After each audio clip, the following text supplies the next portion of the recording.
And what's up, ladies and gentlemen? My name is Hypertension. I am joined here by Chilling Walk, and we are here to cast the round of 12 for the Upsurge Premier League match between Robert Morris University and the Supernova Sentinels. How are you doing today, Chilling Walk? You know what, Hyper? I'm doing good, man. I'm excited because so far we've seen Robert Morris University. I don't know if you have paid attention to the collegiate scene B, because Robert Morris University last Saturday they've taken the victory in the Midwest Esports Conference. But along with that, we haven't seen Sentinels in roughly 2 weeks now. So I'm just excited to see what these two have to offer. This is the last day of patch 9.22 as well, and we do have Sentinel unlocked. And if any of these teams want to pull it out right now, this is a good time to do so. It absolutely is. And talk to me about the Lady of the Mist, Lucian's wife, the person who was hidden away for a while and probably should be. Yeah. Talk to me about this woman. Okay, so of course, we have seen a lot of Senna being played just in solo queue and all, but right now I haven't seen a lot of good results in the competitive scene because one, even though she has a lot of healing, even though she has that infinite passive, the issue is that she doesn't fall in line of what a mage support could be, someone who could bully out a melee support. And two, she doesn't offer a lot of damage overall as well. So when we look at Senna, when we look at her vulnerabilities, she can get all in very easily. She's a very low mobility champion outside of the invisibility. So we haven't seen a lot of good usage of Senna so far. Not to say that the champion isn't bad. It's a great design, but we just haven't seen someone utilize it to its full potential and pull out a win. Yeah, the ways I've been seeing it used to its fullest potential is building a late game support, sort of Mhm. going in all in onto the late game, and the numbers come in for Senna's late game in the support role. I believe she has the highest win rate post 40 minutes of any support. Yeah, well, it's very obvious to see, right? Because right now, when you look at Senna, when you see the way she's being built, just build her damage, build her that lethality, and start taking those turns, start winning those fights. Because when we look at scalability, when it comes to support, she is one of the best there, knowing that she could just build that attack damage, still offer those heals, still pump out that damage. That's one of the reasons why you see Senna do very well post 40 minutes. But in the laning phase, in the early game, she could definitely get punished very easily. Yes, she absolutely can. Her early game does leave very little to be desired. But talking about any other picks, is there anything else that we need to really look out for on this, eve of the preseason patch? Not really, because the thing is that I've watched how Rob Morris University has played these past 3 weeks. Nothing has really changed so far. Pantheon's still a pretty solid high tier pick, but when we look at Rob Morris University, they definitely like to pick that Syndra, pick the Gnar, pick these champions that like to that are just comfort for their players. But for Sentinels, we haven't seen them in 2 weeks. Maybe they've played something differently. Maybe they've kind of changed up the way they want to draft, and that's where we want to take a look at what Sentinels pick in response to Robert Morris University. Absolutely. And as we are about to get into draft, uh, I'm really looking forward to see particularly what's going to be picked in this top lane because we do have Fire Theft coming in for the usual top laner of Sentinels, Mhm. Sir T. And I'm excited to see like what he will bring different to this draft. Yeah, well, we look at Fire Theft. He is known as more of a carry player. He is known for picking those bruises, picking these early game champions, and definitely something that can fit this playstyle. Knowing that this game is such in a state of just having a lot of damage in the early game, having a lot of power in the early phase. I'm definitely not going to see Fire Theft on a tank here. It's going to be very unorthodox and very surprising if he does pick a tank. So outside of that, when we take a look at the bans, though, Sentinels banning that Heimerdinger, that cannon. We know that Riken is a cannon fanatic, and of course, Sentinels taking away that Senna as well, which is pretty surprising. Yeah, and I still think banning away Senna is still probably a good idea, especially when you have someone who does like to play more ranged characters and tries to play for the team fighting in late game, like Spacemaker. I would prefer them ban it, and I'm happy to see that they did end up taking away, the Redeemer. Sorry, I Mhm. could not remember her champion title there for a second. Of course. But when we look at Syndra, right, Sentinels, of course, picking it up first pick. Rob Morris University has shown a lot of prevalence for this champion. Koskinen has played it so far in these past 3 weeks for the Midwest Esports Conference. But another pick that they love is this Nautilus. It's been heavily contested between them and Grandview University, both homecoming one, and Spacemaker love this champion.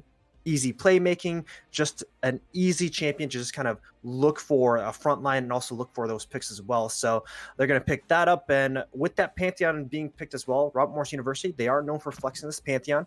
Riken and Koskinen definitely enjoy picking it. So Sentinels, in retaliation to that, they're going to pick up that Gangplank just because it's a solid pick for Fire Theft. And I want to see what they want to round off their composition with a third pick. But before we do get to that, I would say when you do talk about that Gangplank, I mean, if you want to talk about a safe top laner who you should always be able to, just fall back on, you'll look at Gangplank. Mm-hmm. It's just Yeah, it's end all be all, Gangplank, Gangplank, Gangplank. And it looks like they're going to bring it up and support it, ironically, with Leona at support. Yeah, I definitely like this kind of drafts right now, just because if you look at Sentinel's draft, right, you're on blue side, you have that Gangplank already secured on the top side, which means that it's very evident that you're going to be playing towards the bottom side of the map. Use that Cannon Barrage to influence what occurs on the bottom side towards those dragons. But another thing is that when you look at the bottom lane as well, Syndra Leona is a pretty devastating combo if it starts snowballing in the early lanes, right? Even though Robert Morris University has a very comfortable bot lane with the Nautilus and that Kaisa, something that Mary Jerry and Space Speaker are very comfortable on, Sentinels can easily flex a Syndra to the mid lane depending on where this Pantheon goes, but if they send it to the bot lane, that's a pretty scary bot lane to deal with if you're Robert Morris University. Absolutely, and I like this Sejuani pickup here for the side Robert Morris. I'm a little bit sad that she hasn't been more prevalent in the past few weeks and even months per se. Ever since the towards the middle end of Summer Split, we haven't really seen her as much in terms of like the top tier of competitive play. So I like seeing her come back, being a little bit more there because I like the traditional tank junglers. Yeah, me personally, I don't like Sejuani. She's a very one-dimensional kind of champion. But the thing is that she also just basically pivots a lot of 2v2s towards her favor as long as she's paired with the melee champion, right? And you see here that RMU already has that Pantheon with that Sejuani. Zal is known for picking these tank junglers. We've seen it a lot in Midwest Esports Conference. You can see Sentinels banning away that Zac, and then J4 getting is removed from Robert Morris University as well. So that's where it gets surprising here. But Sentinels, of course, they're going to be locking in that Lucian. Keep in mind that this Lucian could go anywhere, could go in the mid lane, could go in the bottom lane with the Leona as well to deal with the Nautilus and Kaisa. But Sentinels, of course, going to round off that composition with that Olaf as a counter pick. I think that it's going to be a bottom lane Lucian. That just makes a lot more sense, particularly when you're up against a Kaisa Nautilus. Kaisa does take time to scale. Nautilus is very dangerous in the early to mid game, but still Lucian has the sort of slippery ability to escape the Nautilus CC if he can dodge out the first dredge line. So I really think that this is going to be a Lucian. I'm not too sure. Lane. I'm not too sure because here's the thing: your Syndra playing against Pantheon Sejuani, like that's going to be a devastating mid lane 2v2 if that ever occurs. Because if you look at the 2v2s as well, like Pantheon can easily go onto Syndra. Same thing with Sejuani as well. If it is a Kayle mid, that means that Kayle can die, which I highly doubt. You're going to send the Kayle top just because it's a farm lane. Nothing is going to happen on the top side of the map. So send the Pantheon mid, send the Pantheon with the Sejuani mid. And if you're dealing with Lucian as Sentinels, it's a lot easier to deal with because you have a dash. But if you're playing Syndra to those two, you're going to get camped pretty hard. Yeah, but at the same time, if you are talking about champions that can deny the engage decently well, it will be Syndra because she does have the scatter of the weak. She does have, that inherent ability to stay safer than most mage mids. She has, again, AoE disengage. Well, yeah, I just don't see a pretty world if Syndra goes mid. I know you can scatter the weak Pantheon. It's just not good because you can scatter the weak, but then you also can't kill Pantheon because he has shield. It's a lot of things. So I would say though that Nuclear does enjoy playing the Lucian. Is a big fan of that. So, and Zero Blaze does favor Syndra as well. So just gotta see what they want to do. On a comfort level, Zero Blaze putting that Syndra mid lane would be better. Same thing for Nuclear as well. But RMU, the biggest thing that they have in their favor is that scaling, though. That's one thing we have to keep an eye on. They have that Kaisa, they have that Kayle. This is something that RMU likes to play for, is that late game scaling. Making sure they use Koskinen to get into the mid game. But taking a look here, looks like Riken might be locking that for the top lane. Yeah, and that would be a big surprise to us, as we did think that it would be a Kayle into the top lane and the Pantheon mid lane, but it does look like the Kayle will be locked in top. I was right. Here in just a moment. And yeah, that does hail true because of the fact that Gangplank doesn't really have that kill pressure that a Syndra would. Whereas, Syndra, as soon as she hits 6, you just pop an orb down, scatter the weak, press R to win, baby. Yeah, that's the reason why Kale, when you see Gangplank being picked, Kale is always a good answer as well, just because they both scale similarly. They both spike well on their first items. And there it is. You can see Sidra going in the mid lane with Xyle and Pantheon. Xyle and Koskinen picking that Sejuani Pantheon. So when we look at 2v2s, it's going to be scary. I'm very afraid of RMU if they're 2v2s, because if they jump on Olaf pre-6, jump on a Sidra pre-6, it's going to be hard. Yeah, and this is why I think Zero Blaze is hovering that cleanse in the summoner spell slot. Like, if you are going to be going up against the duo with that much crowd control as the Pantheon Sejuani, and you really only have one disengage tool, it really does become necessary to have the cleanse. Yeah, but the thing is that once that cleanse is blown, you can just gank it again, and that means that flash is blown as well. So that's where it gets tough. Yeah, it really does. And right now, guys, can't see it. That's why we're telling you about the summoner spells and whatnot, and where the swaps are going and whatnot. On your screen is how the comps are projected to be laid out and how they are right now. Summoner spells and things we'll just straight up tell you about. Like right now, what I am seeing is, surprisingly, I'm seeing a teleport on Koskinen's Pantheon. Usually in that lane, I would have expected an Ignite for the extra kill pressure. Yeah, I'm surprised about that too, honestly. Whoop, sorry, I got some water down my throat. As my co-caster is trying to make sure that he doesn't choke, we'll continue with this. And one thing I would like to see out of the side of Sentinels is I would like to see a lot of early aggression towards mid and bottom lane. With this Olaf, if you get the lockdown onto this Kai'Sa, onto this Pantheon, you can start to shut them down early, making them rely on the late game scaling, where the mid game will be all yours for the side of Sentinels. All right, Hyper, I'm back alive. Holy cow. That water is, yeah, didn't know it could choke. Ugh! But I'm A-okay, but you can see here that when we look at Sentinels, they're just going to be trying to go for that swapping game, right? Make sure that Gangplank is in a fine matchup. But Riken looks like they're going to be securing that Riken is on the top side, and Koskinen running that kill into Syndra. So now when we look at the game here, Robert Morris University, they have a top side to play for, but it's going to be tough knowing that Gangplank has those oranges to get out of ganks. So going to see how it works out. Absolutely. And as we start to tick down, as we start to get into game, we're going to take actually a few minutes. I would say we're going to take the 3-minute spectator delay. But before that, ladies and gentlemen, we're going to have a quick word from one of our sponsors here. We're going to talk about our friends over at Kono. If you're looking to take your game to the next level, it all starts with your peripherals. Keyboards, the keycaps, mice, and more. Our friends at Kono have you covered. Kono works with the world's best designers, inventors, makers to bring you some of the best gaming peripherals. Kono have been huge supporters of us here at Upsurge and have made generous contributions to our prize pools to find a new key and more for your setup. Can't recommend anyone better than Kono. More information, head over to .store and check out all they have to offer. That's KONO.store. Kono, discover amazing products. And with that, ladies and gentlemen, we'll be back in a few minutes with game 1 between Robert Morris and the Supernova Sentinels. See you then.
And we're back, ladies and gentlemen, here on to Summoner's Rift. Once again, I am Hypertension, joined here by Chilling Walk, and we are here with the game between the Supernova Sentinels and Robert Morris University. On the blue side, we have Sentinels with Fire Theft in the top lane, Japanese Import in the jungle, Zero Blaze in the mid lane, here at AD carry, and Zyko at support.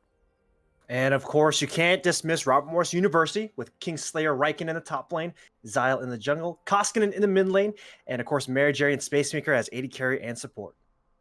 Yeah, and one thing I'd like to talk about here in this early game is the fact that they did end up swapping back between the Pantheon and the Kayle, so that creates a volatility between these solo lanes.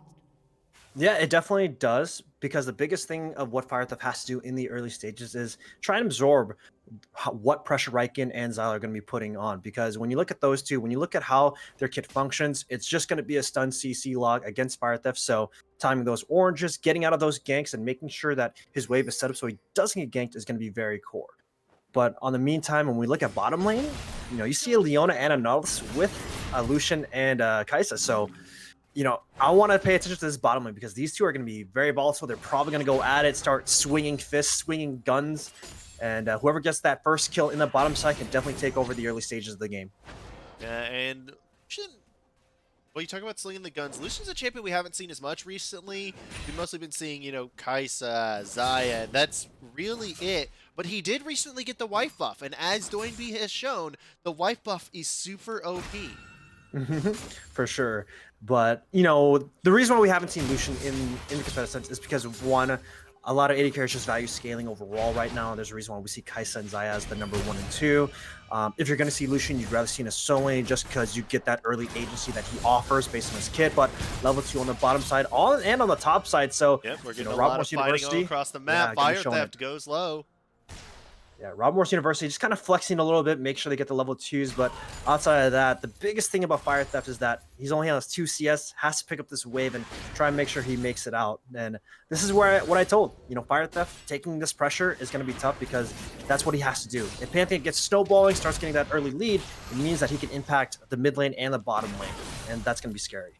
Yeah, but remember, Gangplank is no slouch at the first early levels, but in the bottom lane, speaking of no slouch, having to run away from the damage of Kai'Sa Nautilus. We talked about how it's one of the best bottom lanes in the game, say over the past few months, and that's a good example of why. Yeah, just land a hook, kind of go in there, get your damage in, and this is the reason why you see Nautilus Kai'Sa just being this really strong duo. And this is where it gets scary, but level 3 occurs. Looks like they're going to be going for a trade. Lots of damage onto Spacemaker, trying to deal some back onto Zyko, but Nuclear, one more auto attack will not do it. Here comes Zyle on the side. Mary Jerry trying to do what he can, but now he's just in the face of Illusion. Here comes the spells, chaining the auto attacks. Will not get the kill quite yet. Japanese hanging around, chasing off Zyle, but that's really all it's going to be. It's an early gank. Yeah, you can see there Mary Jerry and Spacemaker wasn't ready for that level 3 spike here. Every bot laner always talks about the level 2, but that level 3 kicks in hard. Zyko goes in, forces all 4 Sentinel spells from Robert Morris University's bottom lane here. You can only see that Nuclear and Zyko only blew that heal and that ignite. Of course, Japanese Import making sure they're defending that aggression makes it so that Nuclear and Zyko pretty much win on the bottom lane without any flashes, means that they can play off Japanese Import, going for those invades, and if not that, set up a gank as well. So definitely a victory over the Supernova Sentinels. Yeah, and even in the top lane they're winning up. Look at how Fire Theft is pushing this wave. He's making Kingslayer go right at him in the middle of a minion wave. Mate, that's about 15 minions just wailing away at your face. You're going to lose those trades. Parlay trying to see if he can get some trade back damage, but both of them are probably going to have to back away soon. Yeah, this is a good freeze, so Raiko setting, but Japanese Import going to come in, break that freeze, try to make sure his top laner isn't going to lose any sort of CS here, and good stuff from Sentinels communicating between the jungler and the top laner, because if that freeze was there, Fire Theft loses out on a lot of gold, and Riken now getting pressured in, he'll be A-okay, but this is definitely a good victory for Sentinels as well, because you can see here, Fire Theft picks up that Sapphire and that Ruby Crystal, make sure he survives this lane, and Riken, now he's going to need to call up some pressure if he wants to win this lane. Yeah, the Gangplank does really have a, not quite oppressive, but a very annoying early level set. I'd say up to about level 6, the more difficult top laners to sort of pace tempo again. And with that Olaf gank, he really I'm gonna be where Xyle will pressure him response. Maybe it's mid lane, because right now Koskinen, he ain't having a fun time. Yeah, he's not, but he's actually doing okay for himself right now. Picked up that early Vamp Scepter to make sure he survives the early laning from Syndra. And you can see here that, you know, he's only down one wave, not too bad. So that's the one thing we have to keep an eye on. But here's the thing. All 4 people of Sentinels are around there, but in the top side, though. But in the top side, Riken taking a lot of damage. Flash. Fire Theft with the flash and the auto attack. That's going to be first blood over to Fire Theft. You know, I was talking about action in the mid lane, but on the top side, Fire Theft, making sure he understands this matchup, because that's what happens when you play against Gangplank with aggressive the Undying Will. He gets a lot of those health stacks, manages to proc those barrels, and makes it work. In the meantime, Sentinels kind of showing you off, because Koskinen, he's forced to use that ultimate very safely. Yeah, that was actually not the ultimate, that was the level up. But now Zero Blaze in a lot of trouble, gonna have to burn his flash to get out, and that is a very impactful to now just be gone. That means that when Xyle turns level 6, could look for a gank here, but the biggest thing when we talk about the top lane now, knowing that Riken has lost the first death in a one-on-one, means that Sheen's gonna get picked up, and you can see here he's itemizing defensively now. When we look at Pantheon, when we look at how his house champion functions, he functions a lot off early attack damage, early game snowballing, and knowing that he's taking this first loss means that he's not going to be as impactful when approaching the 10-minute mark. And this is where it gets tough for Riken, because this is the value that you don't want to see in this top side. Still has the early game pressure. You could see that damage, but look at Fire Theft. He trades it back evenly. Yeah, the parlay does too much damage, especially the fact that it not only procs the Sheen, but it also delivers the auto attack. So that's just such a powerful one-button trade there in that parlay. Yeah, that's the thing. Sheen plus Grass, just very annoying to deal with, and that's where it gets tough. But biggest thing though is Zyko trying to start something in the bottom side. Trying to start something, but he might have bitten off more than ends up taking the worst of that trade. But still, the lane's priority is going to be in favor of the Supernova Sentinels. But you can see here that when you look at both junglers, Zyle's on the top side trying to threaten a dive, while Japanese Import taking the first dragon here in this game. So the big question is, can Xyle and Riken pull off this dive? I'm not too sure, because the ward is there. Cannon Barrage is up, so this is going to get tough here. But you can see here, they both want to go for it. They're going to start it off. They're going to start it off. The question is, will they be able to get it in time? Right now, Xyle is taking the brunt of the damage, but Riken is actually going to be the first man to die in the fight to the tower shots. That's going to be that second kill of the game over to Fire Theft. Yeah, and I said this, Hypertension, that's a scary dive to deal with double barrels, with Cannon Barrage. That's what happens, and now he's down to this, but Japanese Import gonna see if he can push off the enemy bottom lane while they secure some plates on the bottom side. But Fire Theft showing his skill in this matchup, showing how well he plays against those dives. This is what I said about the early game. Can Riken and Xyle snowball at the top side? They cannot, so now they have to play on the opposite side of the map, in which case they are also losing as well. Yeah, and speaking of that opposite side of the map, I have to ask a question. Triple Doran, double longsword? Yeah, why not? Because here's the thing, right? When we look at how Kai'Sa operates, well, first off, we look at what Mary Jerry itemized. He itemized Cull plus Tear of the Gods, which means that any early game semblance of combat isn't going to be there. With Nuclear, he just wants us to see if he can push that lead forward, because right now, those triple Doran's rings, Doran's blades have already been paid off with those 3 platings, right? And that's what's going to happen, and that's what Nuclear wants to do. And, you know, it's paying off super well, knowing that you're getting priority for Japanese Import on the bottom side, knowing that you're able to get those 3 platings with that jungle support. It means that in this early game, you already see right here, they're already up 1.5k ahead. They are the 1.5k gold lead and not even 10 minutes in favor of the Supernova Sentinels. That back gets off just in time for Nuclear to get out. He's going to back, and he's going to pick up another sword. He's got a BF sword now. My question is, does Lucian just like tape them to his guns, or like how does he hold that many swords? You know, he just kind of carries a sword on his back. That's what he does. Or if not that, no, he just shoots those swords. That's his ammo right now, and that's what he does. When you see piercing light, it's piercing swords, and that's how it's going to operate. But Nuclear definitely showing out. Fire Theft, though, going to have some trouble. Yes, he is. That is going to be the barrel proc. Fire Theft, he doesn't have flash, and he's holding that orange for the permafrost. He does manage to get out there, but he won't have enough to get out of the glacial prison too. That's going to be a shutdown for Riken. Much needed for Riken to get that shutdown just because of how that lane was turning out. He needs that early attack damage items. Ninja Tabi, of course, going to help out a little bit, but while that time is being spent here, you take a look at the mid lane status, you take a look at the bot lane status, and Sentinels, they're winning off of this. And this is where you look at Firethread and how much pressure he's absorbing. And you can see here that first turret is going to be going over in favor of Supernova Sentinels on the bottom side. Yeah, it will, and first brick is so essential, particularly in a composition that wants to snowball this hard in the mid game. And every single lane of Sentinels is winning. The only one that's even contentious is that top lane, where that's the only one that's like within about 150 gold range there. Yeah, it's only 150. Gold lead the bottom lane. Yeah, and this is what I talked about. And especially when we take a look at the context of items too, look at Mary Jerry. Has only a tier, has a pickaxe and a coal, while in the meantime, Nuclear, he already has that Essence Reaver.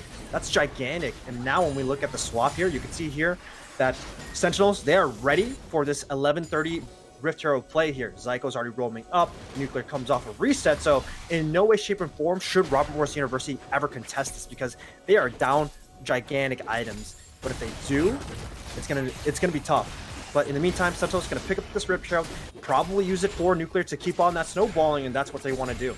And you talked about items. I would very much like to understand, like, Koskinen's item choice. Like, I get that you need the lifesteal, but going for that as opposed to trying to get your Ginsu's Rage Blade, trying to get your, your Nashor's Tooth, other items that you generally early on in Kale, aren't you? Some of that, in general game that Kale can sometimes have. Oh, wait, no. For that, though. Hold off on the question, because right now we're seeing a fight in the top lane. Solar Player has been dropped. That's a lot of damage onto Riken. One more Undertow will not do it. Instead, it's going to be Space Maker getting it. The flash and the kill goes over to Zero Blaze, and now it is the sign of Robert Morris in Under Tower. They're under their own tower, and they are running away. Koskinen takes too much damage, so does Japanese Import. That makes it a 4-for-1 in favor of the Supernova Sentinels. Make that a 4-for-2, but still, double kill on the Lucian, kill for the Syndra. Massive play by the Sentinels. Oh man, that's so well executed by the Sentinels, because right there, even if Zyko did get caught out, right, they still get that Rift Tail pop in, and they still want to take that fight because we talked about that itemization, right? You have an Essence Revolution taking that fight there. Mary Jerry tries to go in, but even then, RMU, they are wanting to fight for this. Zero Blaze takes a lot of damage, but he's not dead yet. Mary Jerry forgets where he is, takes too much damage, has to flash out here. Now it's Riken on the run as well. Nuclear trying to go chase, but the problem is he over-chased. One more auto attack would have killed off Riken, but right now everyone is so low that they don't want to risk it. Yeah, man, Nuclear getting a little bit hypey here, trying to dash in. He didn't have any mana at the end of it, so unfortunately, Zero Blaze goes down. It overall becomes a 4-for-2. Of course, Zyko did get executed, but at the end of the day, that's still a big victory for Supernova Sentinels, right? Because here's the thing. Yes, you pick up 2 kills, but who were those kills on? It was only on Olaf. It was only on Zero Blaze, which didn't really have bounties. The only one who has it was Nuclear.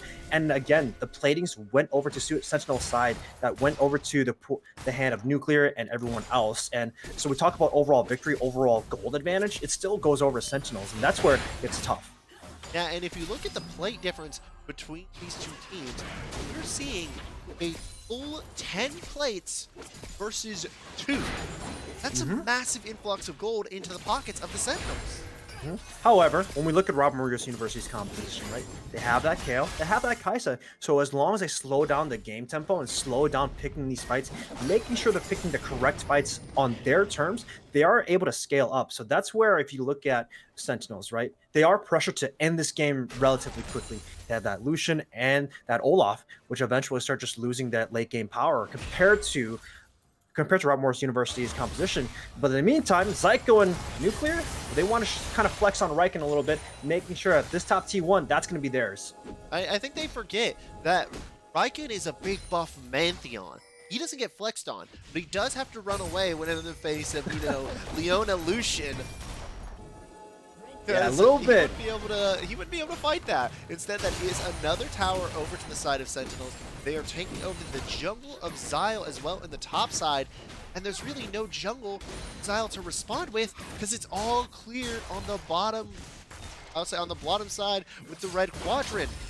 Yeah, I gotta feel bad for Ryan because you can look here. He's gonna get dove on him. He's just gonna go down right here as well, and that means that they get the second tier turret. While in the meantime, RMU, they only get one turret. They only get the first tier turret. Their first turret in the game on their side as well, and this is where it gets tough. I'm not too sure what Morse can do to slow down the tempo right now. Yeah, right now they really would have to sort of just get one key pick, and I think it has to be on to Nuclear, though. Anyone else, and it wouldn't really matter, but the side of Supernova Sentinels, they're not stopping. They're going all the way up to that inhibitor tower. Fire Theft is gonna win this 1v1 versus Mary Jerry. I don't really see any sort of way for RMU to get out of this at the moment. Yeah, they just need to slow the tempo down. It's smart that Sentinel did not take that inhibitor up top side, because here's the thing. If you take that inhibitor too early, that means you're just giving them free gold, right? Because you have super minions pouring in. Baron isn't even up, so why take it? They make the smart play. They take the inhibitor turret, make sure that when that 20 minutes comes up, they can set that up as well. But this is the hard part, where if you're Robert Morris University, you're trying to get these item spikes, but right now everyone's already starting to approach the two item spikes on Sentinels. Take a look here. That Nuclear 3-0-2 already has a BF making his way towards that Infinity Edge as well, skipping the Zeal item. Attack speed. Yeah, he doesn't. He's Lucian. He just needs overall attack damage so he can just chunk him out. And in the meantime, though, Rob Morris University, they're going in. Starting up the fight here. That's the Grand Starfall trying to start it up, but it is Zyle who went too deep. My friend, you bit off more than you can cue, and then some. The Solar Flare pops right on top of Riken, who tries to block off all he could, but it was not enough. Space Maker goes low underneath the tower, popped into the stasis, and then popped immediately after it. And this is why you don't go in so hard here. You see Fire Theft use that Cannon Barrage going. Koskinen, you're biting a little bit more than you can chew here. And this means that when you look at Sentinels, they're going to be going in a little bit more. And they're going to be looking to take the mid-second tier turret, man. It's tough as Rob Morris University, because they took that fight and they lost it, which means that they're even going to be at a bigger deficit approaching the 20-minute mark. Yeah, for those of you that weren't exactly like paying the exact things in that fight, Zyko divided that perfectly by cutting off Zyle from the rest of his team. And without that bulk there really was no hope for the rest of Robert Morris to work with, because that was your engage, that was your crowd control, that was your beef, and all of a sudden it's just gone. Right now we see that Nuclear 5-0-3 on an Infinity Edge and an Essence Reaver. This feels like one of those like old school Ezreal builds that where they were like, no, I will run to you, but I don't need crit. I'm sorry, but I don't need attack speed, but I do need crit. Yeah, he's going to be devastating, especially when approaching these fights, because here's the thing. The only person that he has to probably not hit is Zyles, right? But Zyles right now doesn't have any sort of armor outside of the Ninja's Tabby, so he could definitely put a lot of damage into him in a front-to-back team fight. Everyone else is relatively squishy as well. So that's where, you know, if you're looking at Nuclear at this point in the game, he's going to do a lot of damage, but Riken fighting off. Not just him, it's Nuclear, Riken, and Japanese import. Riken, I feel so bad. He's trying to stand strong like a Spartan, but instead, he's just dying like the 300. Keep eyes on mid, though, because right now, Robert Morris University, they have their sights on the mid lane, but now they are on the defensive end. They have to react to the bottom tier 2 being taken away. You see Zhao trying to make a run for, but unfortunately, that gets taken out as well. Now it's a 7-1 turret take in favor of Sentinels, and this is even before 20 minutes, Hyper. Yeah, I would say that's the best part about this for the side of Sentinels, and the worst part about it for Robert Morris. Is that this is all pre-20 minutes, and there's a triple Cloud Drake, so they're just going to be running around at the speed of sound and looking about as good as the new Sonic trailer. Yeah, talking about the new Sonic trailer, thank God they changed Sonic, man. Holy cow. They needed to. You know, if only Game Freak would listen to that kind of reception, then maybe Pokemon Sword and Shield wouldn't be complete garbage. But no, now that now talk back in the game, I'm gonna harp on that. We'll talk about this later. But no, with that again, there's only 30 seconds left till the Baron Nash responds. The vision is solidly in the control of Sentinels, as it has been the entire game. Look at the vision scores for these players. Every single person is ahead except for Fire Theft, and he's gonna be as soon as he kills this this control ward. Yeah, this is where, if you're Robert Morris University, you're down 9k gold. You have a late game composition that hasn't spiked yet. You know, you need those two. You need 2 to 3 items to make sure your composition functions. And Right now, the biggest things that they don't have those, right? Nuclear is spiking very hard, especially with double, with Estus Reaver and Infinity Edge plus a Zeal item to give him more additional crit. Zero Blaze is, even though he's not snowballing, he's just good utility overall, especially approaching team fights. And now, even though they don't have the complete barrier vision that they need, they're just so far ahead, they can just take it in front of their face, and this is what's going to happen. Yeah, the thing is, though, there's no Baron vision at all for the side of Robert Morris. They're down about 8,000 gold, and right now, it looks like Baron is down before they can even get there. They can't even want to attempt to fight for that Baron Nashor, meaning that now this game is just going to fall in the favor of Sentinels even more than it already was. Yeah, and I do want to say this is pretty much a clear example of how you run an early game composition to its maximum potential, right? Because when you look at their composition, they need to get those plates bot side. They need to rotate and get those plates on the top side and need to execute on those Rift Herald, that Rift Herald play at 11:30. And all those plays worked out well because of the way they played around that turret dive, the way they use Japanese import and how they pressure it. And now, knowing that it's post 20 minutes, knowing that they can get this inhibitor now, and knowing that they can pressure the end, this is what they're going to do. And now they just kind of run around the map looking for what they can take. Right now, Rob Morris University, it's on them to take the fight. And it all really kicked off. The catalyst for this sweep of dominance was that Rift Herald play that led to a following play, another kill onto Riken, that resulted in a total 3 towers being taken in the top lane. And from there, the snowball has just been near constant, like it's Detroit in the middle of December. And I always just want to go back to the trap, right? Because they could have sent the Pantheon in the mid lane. They could have played for the 2v2s and have Koskinen still on the top side and just chill to farm. This is where I have issues, because when we look at that composition, you have to execute very hard into the gangplank, but it's gangplank. Once he's post 6, he has that cannon barrage. We saw that failed dive occur. And if they put it in the mid lane, it could have worked, but Rob Morris University, they're going in. Zero Blaze got caught up by that Glacial Prison. There's a lot of damage around, but this is so scattered for the side of Sentinels. This could be the fight that the side of Robert Morris need. Koskinen taking a little bit of damage, but not as much as he's dealing out. Koskinen takes down Zero Blaze, but Riken is on the run from the Lucian of Nuclear. It's going to be a 1 for 0. Overall, it stops the pressure, and it works time off of the Baron. Much needed pressure being halted for Robert Morris University, because here was the thing, they were getting choked out. They needed to make that stop there. So good point on Zyle to pull that trigger to make sure that they can hold it, because that hit on Zyko, make sure that the engage didn't occur. Japanese import was pretty much low right at the beginning of the fight because of how much damage he took initially. And even though Zero Plays goes down, it just allows a little more breathing time. The only question is how much, because we still take a look at the gold lead. It's still a 9K advantage in the favor of Sentinels right now. Yeah, right now, it's... RMU are still in a bigger hole than whoever has to make SKT's roster decisions, but it's not impossible to come back, but they are about 9,000 gold but down. It's not like it's going to be easy or going to be realistic to expect to come back here. Yeah, it's tough because when you're at this point in the game, you're mainly attempting to take advantage of the enemy mistakes, right? Small little mispositions, small little things, catching someone out, just small little mistakes that you have to try and take advantage of, and that's the thing. You're not going to be fighting as much on your terms outside of those small little openings. And when it comes down to that, that means that you're depending on the team to make those mistakes. That's not a good way of playing the game. You want to make sure that you're able to do something, you're able to find those points, and that's where it gets tough. So I want to see if they can make another defense here, because if they don't, they're going to lose the game. Yeah, right now, all 3 inhibitor towers are down. The only towers left remaining on the map for the side of Robert Morris are the ones protecting their Nexus. They really have nothing else to fall back to. The Baron doesn't spawn for another 2 minutes here. It's sort of a slowed out game. This could be the window that they need if they don't lose someone in this setup here. If they don't get picked off, they can stall it out for a few minutes. Well, the question is, can they hit that 3-item spike in the next 2 minutes for that Baron? Because here's the thing, if you don't hit those 3 items before Baron comes up, and you don't fight them for the Baron, that means that you're going against a triple inhibitor Baron up team at 27 minutes, and that's not good. You know, so my suggestion, see if you can get those 3-item spikes and see if you can make that Baron call and see if you can contest that Baron fight. And if you win, or if you make that steal, then that means you stall out the game even more.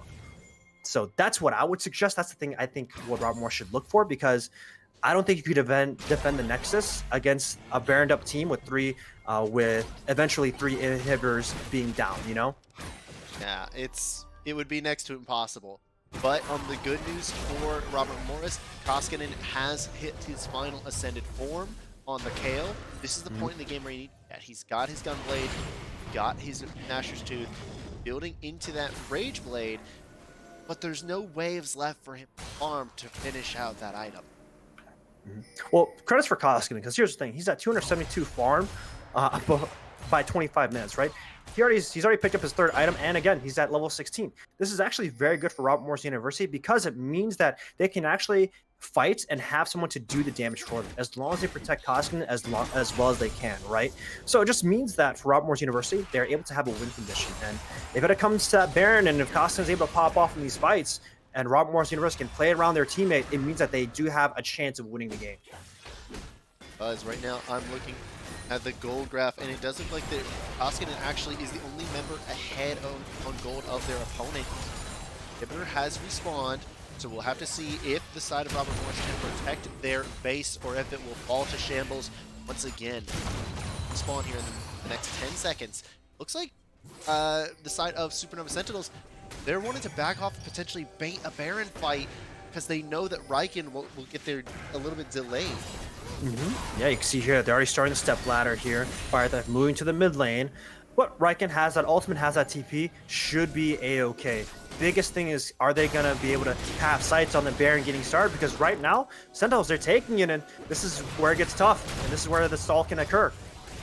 Yeah, we've got to see a steal here, really, or a kill on the Japanese import. I don't know if Zyle's going to be able to hit it. Right now, the teleport comes in from Riken. Japanese Looks import's like they're low. going to start it up, and it's Robert Morris who's going to switch now, turn on to the big purple worm, but there is the catch onto Space Maker. He's already dead! Holy hell! That's going to be the Grand Starfall right into death as Riken gets blown up! Another member of Robert Morris's falls. Koskinen bit the dust. Zyle not long for this world. That's a clean ace for the side of Supernova Sentinels. What a great fight! Oh man, when I talk about Robert Morris University, they made the right call. Let's contest. We have a 3-item spike, level 16 KO. Let's fight around her.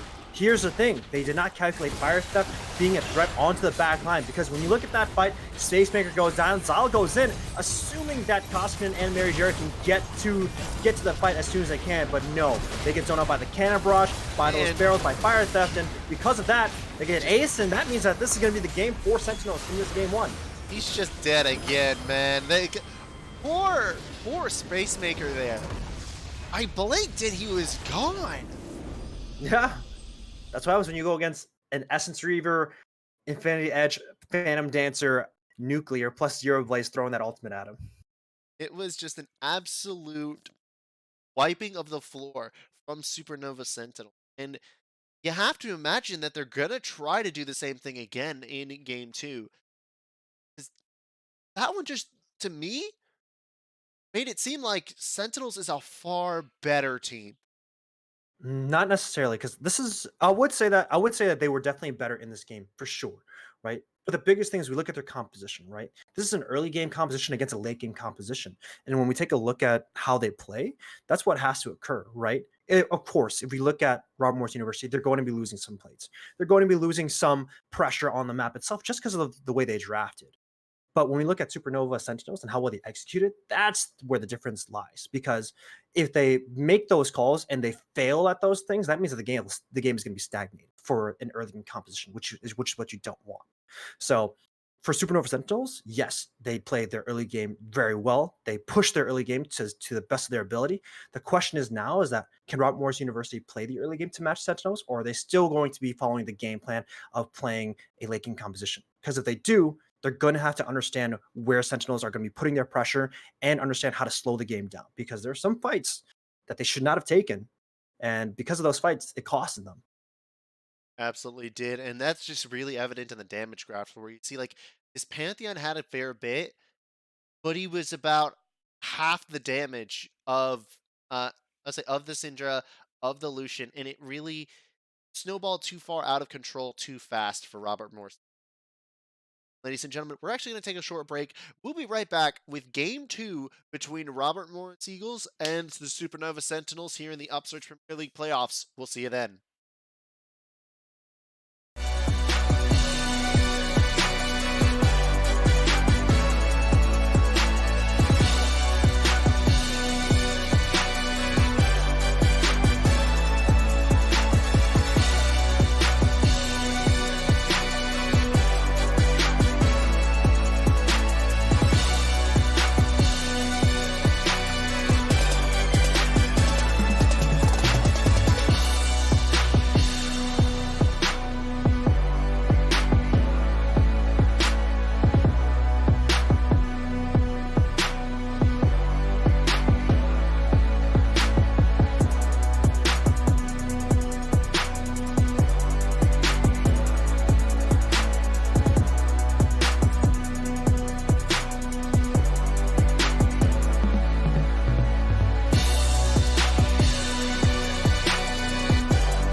And we're back, ladies and gentlemen, here on say for the Upsurge Premier League playoffs, the round of 12 for game 2 between the Super Sentinels and Robert Morris University. Once again, I'm Hypertension, joined by William, otherwise known as Chilling Walk. And my man, talk to me about it. What needs to change for Robert Morris after that, let's say, pretty disastrous game 1? Yeah. So if we look at Robert Morris, right, in the game one, we take a look at draft. First off, maybe send Pantheon mid, maybe play for an easier 2v2 because you're playing into Syndra, might not be good. If you're playing it to the Olaf, could be good because pre-5, if anything occurs, then you can also just blow the Olaf up because you have Pantheon to join plus a lot of CC. So that's where I take a look at Robert Morris University in regards to slowing the tempo because when we take a look at their composition, their early game engine failed. Riken was on that Pantheon, but the dive top was supposed to be a starter, ultimately got turned around. And from there, everything just kind of went downhill. When your early game engine isn't working, that means that your mid game, your late game just suffers. And you saw what occurred, right? They started taking fights when they shouldn't have because their spikes wasn't hitting. They started looking for these catches and they started looking for these unoptimal trades as well that occurs. So if I'm Rob Morse University, if I'm going to be drafting a late game composition, I would understand like what the better early game engine would be, and two, how to slow down the tempo of the game itself. Granted, that game was very hard to slow down because of what happened in the early game with the Pantheon on the top side, but still, that's what you're going to have to do if you're late game composition. In the meantime, you could draft an early game composition to contest Supernova as well and kind of see how that goes. And that's where, if we look at RMU, they don't seem to draft a lot of early game compositions. They definitely like to draft more of the slow scaling, let's play till 30 minutes kind of game. But if they make those mistakes again in game 2, they're going to lose out in the quarterfinals and not advance. Absolutely. And winner of this series does have to go on and face, an actual a rival of both of these teams technically in Maryville University, and that would be a very exciting for either of these teams to be able to face off against again one of their primary rivals. So I'm looking to this. I'm excited to see how game 2 plays out. Do you think any picks will sort of be hit the ban list? Any picks will be banned that we saw be super prevalent last? I wouldn't say characters wouldn't be banned per se. I would say that there would be a more or less of a priority that will be established, right? Because here's the thing: Syndra was first picked for Sentinels. Which is a great takeaway from Koskinen, knowing that Koskinen has played it pretty much so far in the Midwest Esports Conference. Along with that, Pantheon, maybe Robert Morris University won't value it as much and just let it go. The question is, will Sentinels be taking on the red side? So that's where we talk about these picks because I don't think anything's going to be banned per se. I definitely would question what becomes first pick, what becomes the second rotation, and what changes from there. Yeah, I'm really looking forward to see how these drafts change. Already do see change here, in that the Elise will be the first banned by Robert Morris, and we see that Sentinels have decided to ban the Cannon. They did that one last time. Yep. Rise, Heimerdinger, those two also banned from the last time. If they leave it up, do you think Pantheon gets first picked again? I'm not too sure. Robert Morris University, if they do pick it, then I want to see a better allocation of that champion itself because I didn't like it being sent to the top lane into a Gangplank, knowing that Gangplank is just such a good champion to just soak a lot of pressure, especially post 6. You're going to have to tackle it early. But Sentinels, they're going to maintain the ban with Senna. The biggest thing of what's going to happen is his first pick. Are they going to pick that Pantheon? Or are they going to pick a Syndra? But instead, they're going to pick that Zaya, which is surprising. Yeah, it's a little bit surprising given the fact that she has seen the nerfs. I remember specifically the nerf her attack speed buff Mm-hmm. moved it down from a maximum of 70%, I want to say, to a maximum of 50. Yep. That's definitely a big nerf here. That basically means that you can't really itemize Infinity Edge as second item because that's one thing that Zaya could have done is go from Essence Reaver into Infinity Edge, knowing that by level 13 you're spiking with that attack speed steroid and you don't really need the attack speed overall. But with that change itself, it means that you're kind of stuck in a situation where do you want to itemize that Zeal item or do you want to just go back to that Infinity Edge early on? So speaking of which, though, Sentinels picking up that Thrush and that Syndra, still something a good takeaway from Robert Morris University. Zero Blaze played it pretty solidly in the mid lane, but Robert Morris locking in that Rakana as well and the Jarvan 4 in the jungle. Now, one thing most people don't actually realize about this bottom lane matchup is that most people actually think that this is one of the few lanes that is designed to hard counter uh, Z- Zaya Rakan. Not because of the fact that it's like super dominant and super robust in any situation, because it specifically counters well the weaknesses of Zaya Rakan, of which there are few. Mainly the fact that Thresh can knock away any sort of on engage, and that Lucian will outpace Zaya in the early game, making it also while also being able to dodge out her feathers, making this lane actually favorable. Yeah, this is a lane where we take a look at any bottom lane, right? Of course, when we take a look at the kit itself, it's obvious that Thresh and Lucian can definitely counter Zyra Khan. The question is, you have to use those mechanics properly, because landing a Flay, making sure that Flay counteracts Rakan's grand entrance is something that you need to work on. Making sure as Lucian you're able to dodge not only the snare, the blade caller from Zaya, but also the grand entrance as well from Rakan. So this is where, if I'm looking at Sentinels, yes, I'm drafting a strong bottom lane, but also it means that these two are confident in their ability to just play out the 2v2 in a natural sense and out 2v2 them in the lane. And I'm really interested to see what will be the final pick here for Robert Moore. They lock in the Orianna. It looks like they're just bringing it back to basics with a team fight composition as the Rumble gets locked into the top lane. Yeah, this is one of Riken's favorite champions here. So far, when we look at Collegiate, right, he's known as a 3-trick on 3 champions: Gnar, Kennen, and Rumble. And this is one of his main comfort champions. This is a pretty solid team fight composition for Rob Morse University. Has a little bit of everything, it's a well-rounded composition. But when we look at Sentinels, when we look at what they can do here, right, they are still designed on that early game aggression. You have Thresh, Lucian, plus that Rek'Sai in the early jungle. And then your late game insurance is that Camille in the later stages. And you have that solid 1-4 when it approaches the 30-40 minute mark. So Sentinels, of course, they have their game plan. Let's play early. Let's play fast-paced. And if things hit the fan, we have Fire Theft on these late game scaling top laners that will get us through post 40 minutes. Yeah.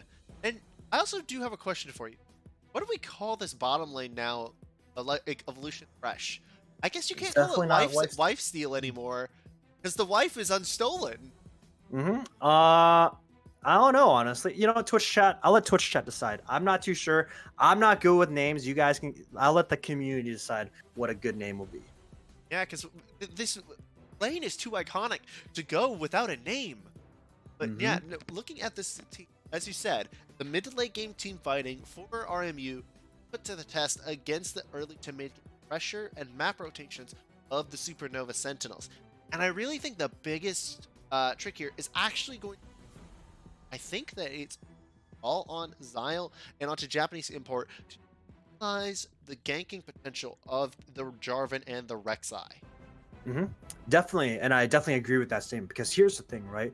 J4, known as a champion that just loves spam ganking, known as a champion that can easily influence the lanes here, but I'm not too sure, because here's the thing. If this Syndra's in the mid lane, that's a free gank for the Jarvan 4. But if this Syndra goes to the bottom lane, that's where it gets tough, because when we look at the bottom lane, Thresh Syndra, it's a pretty potent kill lane, and if Lucian goes to the mid lane, that means that Lucian, it's a counter to Orianna. Zero Blaze is comfortable on this champion, and it means that as Sentinels, that means that they have a pretty strong 2v2 in the mid lane, and a mid lane that can pretty much bully the Orianna strictly on a 1v1 sense. And that's where it gets scary. Really does. I mean, Orianna Syndra is one of those matchups that traditionally has always been a Syndra advantage, except during that period where Syndra was so disgustingly underpowered on released and buggy that she was playable. But other than that, it has been, she outranges anything Orianna wants to do. It's kind of like Orianna Azir. Yeah, that's where it gets tough. But when we look at Syndra being in the bottom side, Syndra actually does relatively well against Zyra Rakan. The only thing you have to do is watch out for that grand entrance, because if that grand entrance doesn't touch you, then you're able to bully out the Rakan. You're able to bully out the Zaya as well. And those are the only things you have to watch out for. Knowing that you have a Thresh, knowing that you have an aggressive support with you, then you're looking good, because that's what Sentinels are going to be going for. Making sure Zero Blaze is in a good matchup to play for that one-on-one, and then from there, Japanese import is able to just influence the side lanes because of that mid priority that his mid laner will have. Yeah, I wasn't even looking at the in-game client there for a second, because I was looking at the stream and the draft itself, reviewing it, and then I didn't see that it's actually. Oh no, they did swap back over. Okay, so it is Thresh Lucian in the bottom lane. Okay, you had me going, man. Well, here's the thing, like you had me believing in it. here's the thing. That's actually they're both smart options, right? It's just depending on what you want to play. Because if you're putting Lucian Thresh bot side, you're playing for that bottom 2v2, and mid lane you could play for mid 2v2s, but you don't. It's not necessarily designed to. If you send the Lucian mid, then you are playing for those mid 2v2s, and bot lane is just kind of like just kind of farming it out within the favor of Thresh and Syndra. So that's where essentially you kind of just can do whatever you want, right? You could flex it mid, you could flex it bottom. They're both okay. You could definitely play towards either or. It just changes up how you want to approach the early game plan. Guys, with that, we're actually going to move to a break. But first, we're going to take a moment to thank our sponsors over at Midwest Esports. Ladies and gentlemen. Sorry, I'm pulling up the ad read. Midwest Esports has been around for many years, starting as a small student organization out of Wichita State University. Since then, Midwest Esports is a veteran tournament organizer and event host throughout the United States. They host tournament games like League of Legends, Rocket League, Overwatch, and more. For more information, check them out at MidwestEsports.com. And with that, ladies and gentlemen, right back here at Upsurge.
And we're back onto Summoner's Rift, ladies and gentlemen, here for the Upsurge Premier League round of 12. Once again, Hypertension, Chilling Walk, Supernova Sentinels, Robert Morris. Let's get on to Summoner's Rift as both teams looking to set up a standard 5-point start.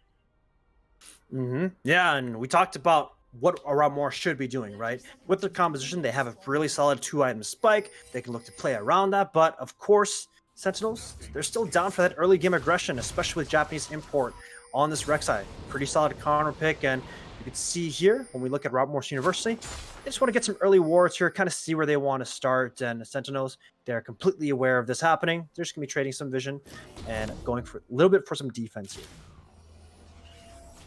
Yeah, and apologies for the audio issues, ladies and gentlemen. If there are any issues that are persisting, please do add us in the Twitch chat, like notify us, make sure that we know what's going on. That way we can fix it. So now, as we are going here, apologies for that. I would like to see, I want to see some early aggression, particularly out of this bottom lane of Supernova Sentinels. I love Thresh Lucian. I think it's super easy to go super ham early. Especially if you can land an early hook onto the Xayah. Yeah, you can see here that, you know, Mary Jerry and Space Mary are going to be doing maybe a little cheese depending on how Nuclear and Zyko play this lane if they're playing a little bit more aggressively. And see here, they want to go in. Yes, they do. Zyko going to be the one taking the worst of that trade. Spacemaker takes one on the back end. But again, there's not really any level 1 kill threat for either lane. Yeah, there isn't, because here's the thing. When we look at how both play, it's a very mechanically intensive bot lane duo. You know, can you land that grand entrance? Can you bait it out? But speaking of which, Japanese import, he's going to get caught out in the jungle just a little bit here. Yes, he is. He's taking a lot of damage there. Fire Theft comes in to help him, but right now, he and Import are the ones taking the worst off. That's a flash from Fire Theft. He gets out with barely any health. Yeah, I'm not too sure, Fire Theft, of you being in there, so definitely a little bit of a mistake in regards to that, because he loses flash. Now Riken can just kind of flex on him a little bit with that flame spitter, and see here he has to burn through all of his corrupting potions. So good little rotation from Zalus, going from blue into the enemy Krugs, and from there gets Fire Theft's flash, and Japanese import now getting a little bit pressured here. Yeah, it's really going to be hard for that Rek'Sai to be able to recover from that easily. The fact that they instantly got out Fire Theft's flash, as you said, and Zio basically not having to burn anything. Yeah, it's super good. You can see Riken now just starting to bully Fire Theft out. Fire Theft did play the level 1 correctly, you know, starting with the hook shot, going in for that early trade as well with that fleet footwork. So without that flash, that means that if Fire Theft was to set up his wave improperly, a gank could always occur. But when we take a look at the jungles, because that's where it's most important, right? How well do they play around the lanes? How well are they able to pressure here? They're both on the bottom side. They're both trying to see if they can find each other. But in the meantime, Fire Theft getting pretty low on the top end. Yeah, he's just getting burnt to a crisp by Riken's Flame Spitter. And it's really not helping his lane or his ability to sort of play this game whatsoever. He's going to have to burn his teleport just to get back in time. Yeah, no TP, buys that Ruby Crystal, but this is the thing about Rumble, right? That Empower Flame Spitter just does so much damage here. In the meantime, Zyko just kind of saying hi, but looks like they still want to take that 2v2, my man. Yes, they do. Spacemaker goes low. Spacemaker goes down for first blood, going over to Zyko. Man, that's what I talked about when it comes to that bottom lane. It's such a mind game when you're playing against a Thresh as Spacemaker, right? As a Rakan, because if you go in, you can get flayed out, burns that flay, it doesn't matter because he still dodges in, knows that you're going to be going with that grand entrance and lines up the queue before he gets knocked up, and because of that, he gets killed, unable to go back to his teammate, and unable to use that flash as well. So, big mistake on Spacemaker's end. Yeah, and with the dragon spawning in less than 30 seconds, they already have so much priority in the bottom lane that's probably going to be a place where Japanese import looks to go in the next minute or so. Hovering around the top lane right now. Oh, I think they could be looking for a gank here. Straight from the backside of the lane. It is going to be Riken having to burn his flash. Fire Theft still fighting this for some reason. But overall, getting the flash out of Riken. Good move. Yeah, Fire Theft has that magic shield, so taking a little bit here. If he was to flee, then he would have taken a little bit more damage actually when it comes to the math and things. So good flash here. Japanese import returning back to the top side to help out his fellow top laner. But this is where the wave isn't as good for Fire Theft here, because here's the thing: if Zyle were to path up top side, it'll be a free gank. But in the meantime, gonna be going towards that bottom side, and both junglers gonna be playing on the opposite side of the map for now. Yeah, and I like to see this out of the junglers to take a lane and prioritize it. Oh, good hook landing onto Spacemaker. He eats about half his HP bar. he's actually the one getting picked off here by this Thresh when I was expecting it to be the Xayah. Yeah, this is the thing about the Thresh and Rakan. This is where Rakan actually can get picked on very easily in this match as well. But in the meantime, during that entire time, Xyle trying to take away the blue buff, but he might get collapsed on because his bot lane is nowhere to be seen. Unable to do anything here, so he's going to be backing off, but Zero Blaze might want to look for something. No, I'm not too sure. He'll be okay.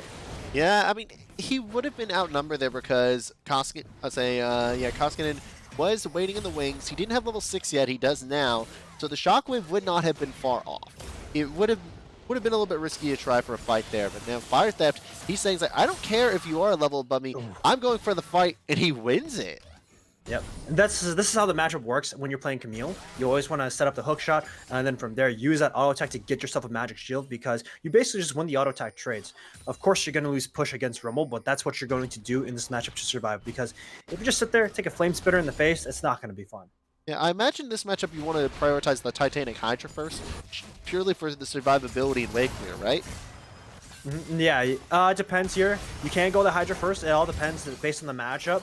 You could definitely go Sheen if you think you can take on the one-on-one.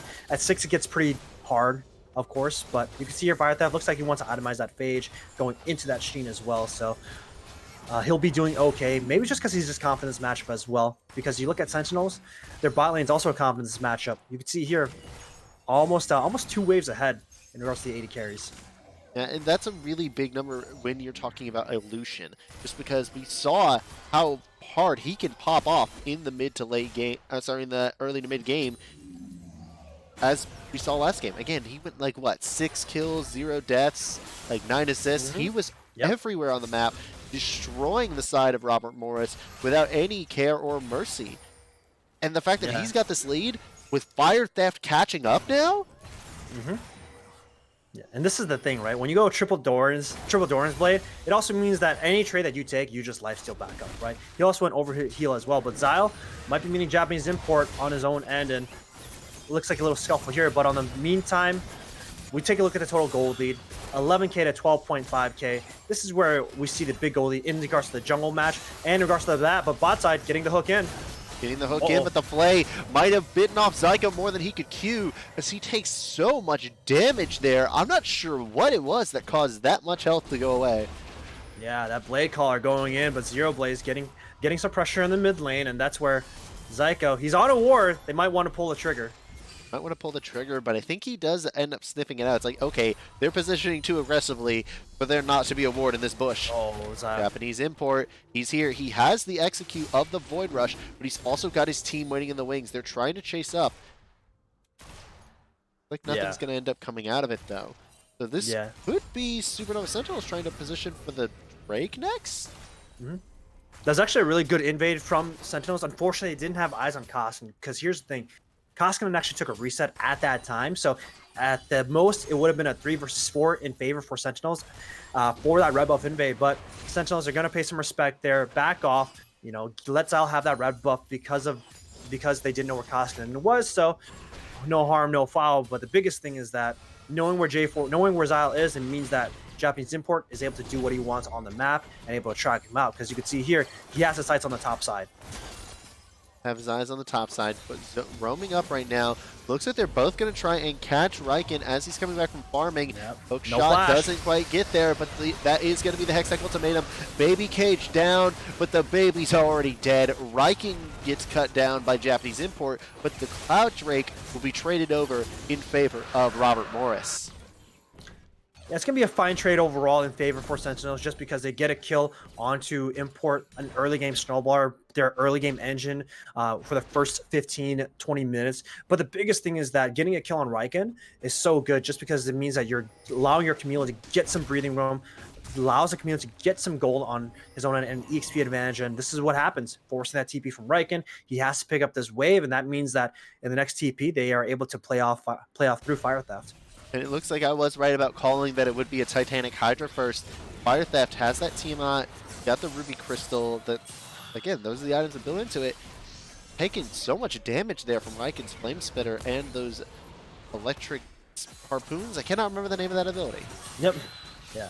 But that's why when you're looking at Camille, right, he has to get that auto attack off, because this is what happens if he doesn't. he just takes a lot of damage here, and that's where, if you're playing Camille into the Rumble, you have to abuse your passive on the shield. But in the meantime, mid lane, Mid lane, that's actually a really good flash from Koskinen, but it's still burned now, meaning that he is going to be a dead man walking the next time that somebody decides to roam into his lane. no flash anymore, no TP as well. Forced to build the Mercury treads as well, just because of he wants to be safe in this lane and make sure they enter their second item spike around these neutral objectives. It is 11 minutes up. Both teams do have their sights on this Rift Herald. Surprising Mary Jerry and Space Maker hasn't moved just yet, but you could see here that Robert Morris University, they want to make sure they can hold on to this Rift Herald as much as they can. Yeah, and that was a very, very close death sentence there from Zyko. It was just, I would say, about 50 units off of Space Maker. Probably would have resulted in a kill. Now the vision control, infirm control of really nobody here, but the control around the Rift Herald is enough that the side of Robert Morris are looking to take it. Yeah, I definitely like what Robert Morris are doing. They set up the Cloud Drake back then. Now they're setting up the Rift Herald. Both of them are there, but in the meantime, Koskinen, no flash mid.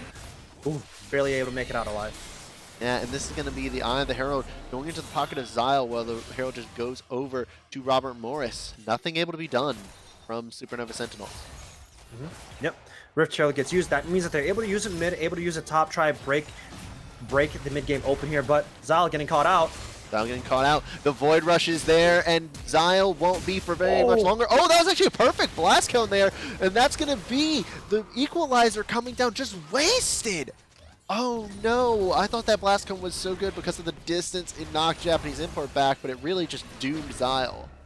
Yeah, definitely unlucky there, because here's the thing, Japanese Import had enough time to get another tunnel up and ready, use that Chilling Smite, secures that kill here, which means that Riken could easily get dove here. You see both of them moving up topside. No ultimate, only has splash. That Aztec ultimate is going to keep them there for just quite a bit, and Sentinels, they have their eyes set on that blue buff and on that topside quadrant.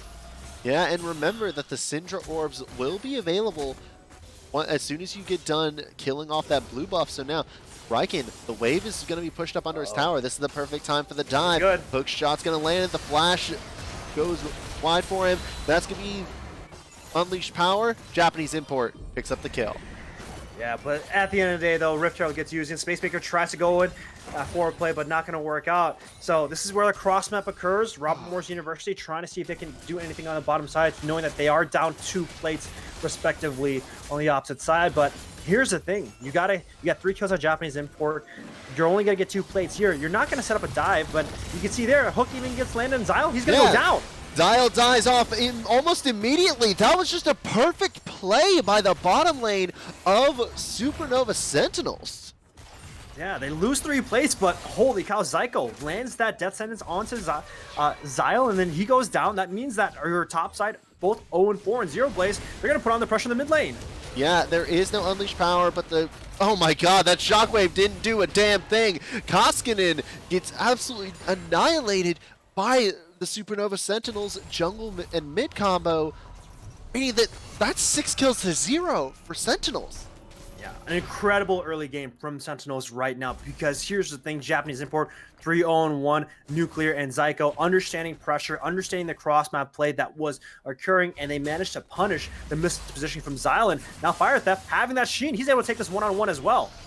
Yeah, he is going in. He's got the Tiamat, he's got the Sheen, he's got so much damage there, and the Equalizer actually doesn't get a bit of damage onto Fire Theft. None of it hit. Oh, that's so unlucky there for Riken. Yeah, just a little bit hit here, but in the meantime, Sentinels, they're just hunting for blood right now. You see action happening on all sides of the map here in Japanese Import. He found his prey, and now everyone, they have their sights on this Cloud Drake, and Fire Theft, he's moving straight towards it. It looks like Riken will not be able to join this fight, whereas Fire Theft will have that main advantage with the way he's positioning into that mid lane. Where it has started up the Drake, and it looks like Zero Blaze will be there to support him. And there's going to be no response that can come from the side of Robert Morris. Yeah, this second Cloud Drake will be going in favor of Sentinels. A great job, great rotation from Fire Theft, just to make sure if Riken were to move. But even then, when we take a look at the overall goal lead, it's 4K advantage for Sentinels. The early game's looking really good here, and this means that if I'm looking at Robert Morris University, you have to make a team fight plan. This is one of them. This is one of them. The lane gank coming in. Nuclear just gets a little bit further out of range. He couldn't really get any of the damage. Here comes Japanese Import on the backside. As you said, that 3-kill Rek'Sai. Zyle's already dead. Good flash coming out from Mary Jerry, but I don't think it's going to be enough to let him survive. Japanese Import is too fed. Spacemaker, the only man to survive from that initial gank. Koskinen has to use teleport to save his support, and that is going to be a 1-for-2 in favor of Supernova Sentinels. Yeah. Such great reactive play. Yeah, great job from Japanese Import, being on the bottom side of the map, coming in from the back end. Mary Jerry, he definitely made a cool play. Use that Blade Collar plus that flash with Japanese Import. Japanese Import could be dead here. That's going to be the shockwave and the damage. Just exactly what the doctor ordered in favor, but that will be a turnaround onto Riken. His 9th death of the series. Rough day so far for the Robert Morris top laner. Yeah, but Rob Morris University, they are showing signs of life here, because you can see here that they're all trying to fight. But Zyle, I don't know if you want to be here, my man. Yeah, they might be showing signs of life, but it looks like Zyle could be met with his death. But Fire Theft has to run once Mary Jerry shows up. But when we take a look at everything that happened so far, so much action happened. The question is recovery. And if you look at Robert Morris University, they're not recovering too well, because now Zaya's in the mid lane, Nuclear's in a bottom lane. He's able to get these turrets for free. We'll get this turret for free. And that means that at the end of that entire 3 minutes of just fighting and, you know, throwing fists, Sentinels still come out on top.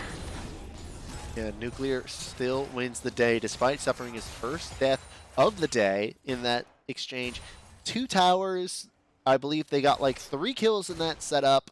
They only lost 2 kills, and they got a Cloud Drake over like that entire 2 to 3 minute period. Supernova Sentinels, again, they just seem like the more coordinated, better executing team in this series thus far. And the good thing is that they also trust their own ability and trust in each other's ability, right? Because usually you're not going to see a Lucian Thresh being played into Zyra Khan on a competitive sense. But they trust each other, but here's a trust, Riken. Yeah, here's a perfect example. Why? Because Riken, there was no trust there to, you know, be able to have the damage, whereas Fire Theft and Japanese Import, they were like, okay, bro, we got this. Oh, man, I just feel bad for Riken, because this is one of his comfort champions. Fire Theft just kind of knows his matchup through and through. Of course, Fire Theft did lose that flash, but Zal wasn't able to punish the flash being down, and Japanese Import was. Blew that flash early on, able to swap that top side in favor of Fire Theft, and this means that now you have pretty much 3 losing lanes. And this is where, if you're Rob Morris University, you're going to have to wait on that 1-item spike, maybe play around the next neutral. And when we look at Riken, he hasn't participated with the equalizers. That's a big thing. We haven't seen him actually group up and team fight. And you can see Spacemaker by himself. By himself, but the death sentence does not reach far enough to hit him. And you're right, the equalizers haven't been there because they haven't been able to deal too much damage. He's too far behind. And Riken getting just absolutely bullied in the series, up to 11 deaths. I apologize, ladies and gentlemen, for being incorrect earlier. 11 because he used 1 and 7 in the last game. It's really not something that you want to see, but unfortunately we are having to see it as Zyle, looking like he's going to get picked again. The death sentence this time goes wide left. Yeah. However, you know, it's approaching 20 minutes. You have a 7k goal lead in favor of Sentinels. That means that when approaching this next Baron, they're going to be looking to take it. Of course, Cloud Drake is coming up in the next minute, so you can see here that Sentinels are going to be looking to set up some vision around the bottom side. But if I'm Robert Morris University, you got to take a look at their team fight. They do have a solid team fight. They are able to take these fights as well, because, you know, a lot of these players are approaching their 2-item spikes. It becomes very volatile before this Baron and before the 2nd item spike actually comes through. So from Robert Morris University, I have to try and find a mid-game team fight that works well for us and on their terms. So that's what they have to do, because if they don't, they're going to get choked out. And you can see Riken already being choked out. That was one auto attack and a freaking hook shot. There's the Feather Storm. That's the knockup. That's the deletion. Zyko on a killing spree as the Thresh support. Japanese Import should be able to escape this even through the equalizer. There's just not enough damage there. Fire Theft comes in. He does have enough damage. Man. Scatter the weak. And it looks like the weak are the side of Robert Morris. They're getting absolutely cut in half by the side of Supernova Sentinels. Man, when one person leaves out, you don't expect the Sky of the Week to come from the opposite side of the map, because that's what happened, because Zero Blaze lines up a 2-man stun to set up Fire Theft for that kill, and because of that fight right there, they get more, and Koskinen, I'm not too sure you want to be there, my man, because you're a dead man right there. 20 minutes in, they take 2 more turrets, 5-0 right now. Cloud Drake's going to be going over to Sentinels as well, and this is looking a lot like Game 1 Hyper, where Sentinels, they just blow the game open because of their early game play. This just feels like I'm watching a welterweight go up against a heavyweight here. It feels like I'm watching like someone like Johnny Bitch go up against Brock Lesnar, and it's not going well for the little man. Yeah, when you're the little man, when you're the little Mac here, you want to play the game slow because you want to tire out that heavyweight. This heavyweight's punching real hard, Hyper. I'm not too sure. Yeah, he's going really hard, really fast. As you said, I guess that would make Supernova Sentinels the Mike Tyson, that blitz brawler here. And that's one thing I'm very impressed with. Their early game execution has been phenomenal this series. They've been absolutely on point, which they'll need to be given who the next round opponent is if they win this game in Maryville. Yeah, that's going to be exciting here. But the beauty is that these games aren't as close, right? It means that Supernova definitely have a lot of skill, definitely could look to take a game or maybe take the series against Maryville as well. And this is what I want to see if they go against Maryville the next time, right? If they win this and go into the next game. Because if they don't, then it's going to be tough. If they do, it's going to be looking pretty good because you can see Fire Theft. He's just flexing on Riken, man. Yeah, this just feels so bad here. Oh, Fire Theft actually loses that trade there. Goes way too deep and gets absolutely beat. Man, big mistake here. Limit testing, as you say, but Zal going in. Going in. Zero Blaze might be caught out here, but they can't quite get in. Spacemaker trying to see what he can do. The quickness was popped, I believe. No, it actually wasn't. I'm sorry. Don't know what that was. Oh, what a scatter of the week that was there. There was the quickness. There was the grand entrance. Japanese import only knocks up Riken. And that's still going to be Zyle going in and Zyle going down. Oh my God. Great play from Zyko. He does get shut down in the process, but still, it's just a cleanup for Nuclear at this point. Spacemaker getting hit. Mary Jerry going down. This is going to be a Quadra. Not going to be the pentakill, unfortunately for him, as Koskinen does survive. But overall, it's going to be a 4-for-4 across the map. Unfortunately, though, for the side of Robert Morris, that fourth just respawned. Fire Theft is here, but I don't think he can take on Koskinen right now at the level he's at. He's got to use the hookshot to get out. One more auto attack would have done it. And again, Fire Theft trying to fight too much here.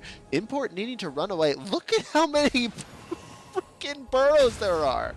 Yeah, there's so many burrows, but let's go back to that fight, right? Because let's talk about what started off that fight so heavily for Sentinels. It was off Zero Blaze landing a 4-man Skyr of the Week to stop Spacemaker from going in with that grand entrance and the quickness, stopping the flag and drag from Zal. And then from there, Zyko confidently flashing, gets a 3-man flay. Of course, Mary Jerry did land the great ultimate, did land a great blade caller, but Nuclear flashes over the blue buff wall, make sure he doesn't get clipped from the snare, and because of that, they win off that fight. Even though it's a 3-for-4, they get so much off of it.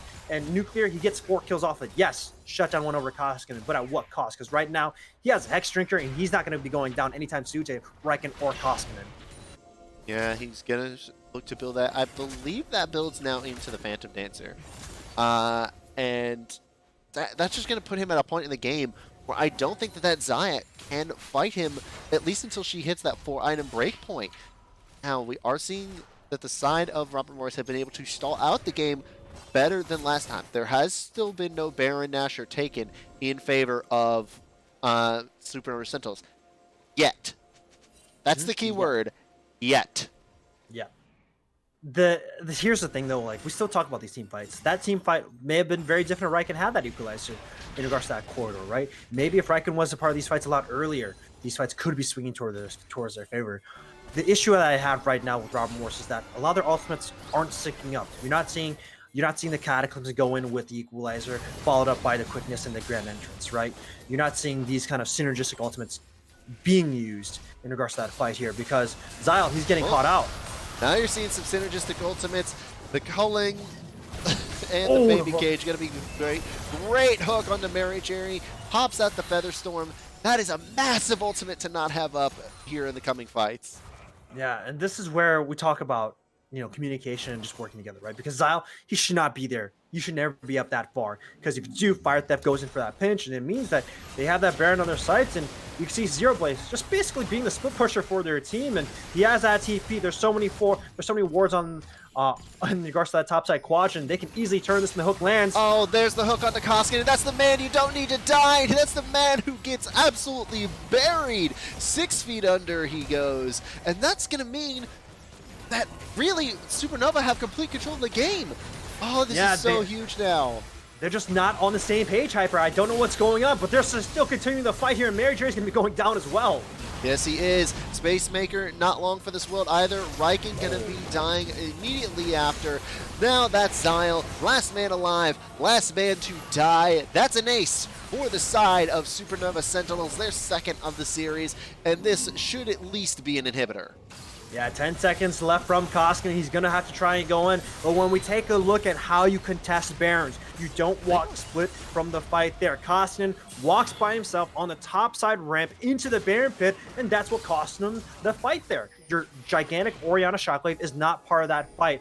Why not just stay together as a team, walk together from the same corridor? Because if you do, it's a lot easier. You're able to line up that Shockwave, you have people to protect you, and because of that, you cost your team the fight. You talk about Morse University, some of these members, they're just not on the same page. We saw what happened with Zal early on before that Baron Wars even started as well, and because of that, Sentinels, they pull a gigantic lead even more, 14k ahead with the Baron buff in their hands, and now the only thing they have left to do is take the Nexus.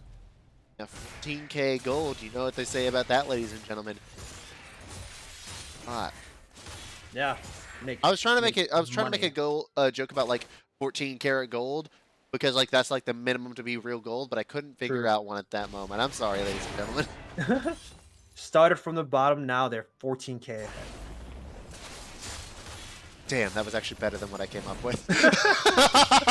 Well, it's true. It's true. They started with like Dorn's blades and like a Dorn's ring with small little jewelry, and look what happens. They're 14k ahead. They play their early game, and now if I'm looking at Rob Morse University, I'm not too sure what you can do now.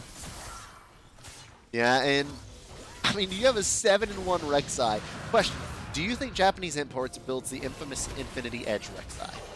No. No way. Why would he? That would be like the biggest T-pose for dominance I've seen in a while in a competitive game. Speaking of T-posing for dominance, that's going to be the baby cage right on top of Koskinen. Fire Theft takes a lot of damage. He gets shut down. Mate, your team was not there.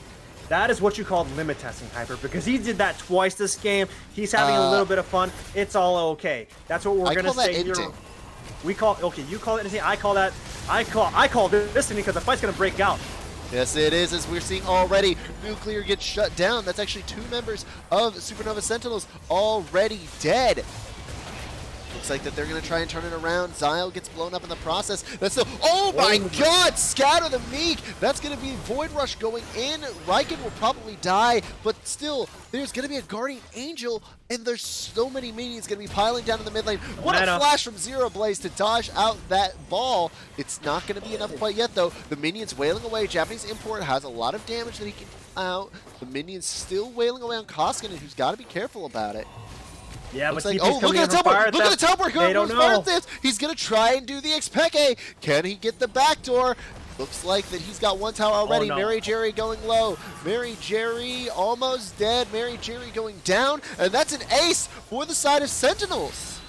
Man, Sentinels play the long con. Let me just put my Lucian up in front, get taken down here, because at the end of it, Fire Theft is here. He has a Triforce Titanic, Triforce Ravenous Hydra, and everything else. These guys aren't damaged, Geos Hyper, so that means that they're going to be taking out all those Nexus turrets, and now they're going to recuperate, because that long con worked out well. Fire Theft, he is limit testing as much as he can. Yeah, and he's limit testing all right. Went from strategic into just straight up, okay, we'll just almost win. And he can basically backdoor whenever he wants, because Camille is one of the single best backdoor champions in, let's say, in League of Legends. Yeah, has that Trinity Force, has the Stair Stage, and has that Ravenous Hydra now, so this means that they can play that 1-4 if they really want to, but here's the thing. They're up 15k. There's no reason to play the 1-4 because you could pretty much beat him in a straight-on team fight as long as you guys aren't clubbed up. And Mary Jerry, he's gonna get caught on, and Oh that means no, that they're gonna be Mary down a Jerry member. won't be Mary for long. Death sentence spells his death, and that's probably going to be the end of the game. 11 towers to 0. That is a 15,000 gold lead. 21 kills up. I don't. There's no going back now at this point. That's going to be the death sentence landing. That's Koskinen getting destroyed. The shockwave was good, but it did not do enough. Spacemaker dies. So does the hopes of Robert Morris as they get eliminated from the Upsurge Premier League playoffs. Riken left the game before he even died. Man, it's tough because here's the thing. If you're Robert Morris University, that's a tough game to swallow, especially after winning Midwest Esports Conference tournament last Saturday, going into this game, getting completely blown out by Sentinels. It's a tough game. It's a tough pill to swallow. But Sentinels, they showed their card. They show how good their early game is. They showed how much they can play and play well and play fast. And even though there's small little mistakes from individual people, outside of that, if they play their game, this is what Sentinels can bring. And now we got to see them next week against Maryville. We are. Looks like it. So yeah, it looks like the side of Sentinels will, as you said, go up against Maryville in the quarterfinals. It will be a very interesting matchup because, again, these organizations, Supernova and Maryville, have that rivalry. They have that bad blood from facing each other so many times at the top level. Is this the main Supernova squad? No, it is not. But it is still a sister team, and I think still just knowing each other, knowing the coaches, how many players from Supernova and coaches from Supernova are now part of Maryville. I'm excited to see that matchup. Mm-hmm. Yeah, of course. When we take a look at this game overall, right? It was a little bit more of a bloody fight. When we take a look at Robert Morris University, they put in a little bit more stats when it comes to fighting. They had the competition that was able to fight in the mid game around 20 minutes, but fortunately, it just didn't end up as well as it could have because one, they weren't fighting on the same page. They weren't using ultimates together. And then, that's what cost them. I never saw a Cataclysm plus an Equalizer plus a Shockwave plus the quickness Grand Entrance getting used all together. Maybe some of them outside that bottom side fight with the Cataclysm and that Shockwave, but that was the only fight that they had. It definitely won, but the long con of it was a Fire Theft TP'd in and then killed the last two members. And now my big question to you is, who is your MVP for the series? For the series, that's tough Yeah, because because I feel like game one you have to give it to either Nuclear or Fire Theft, right? yeah, I'd say Game two, I have to 100% give it to Japanese Import.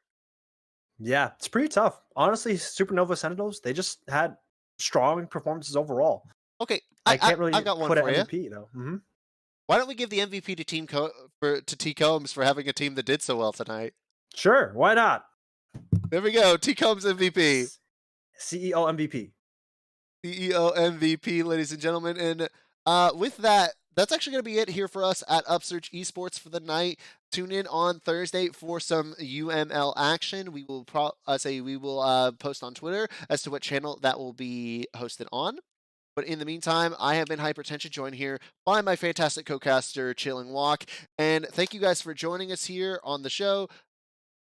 See you on Thursday. Goodbye and good night.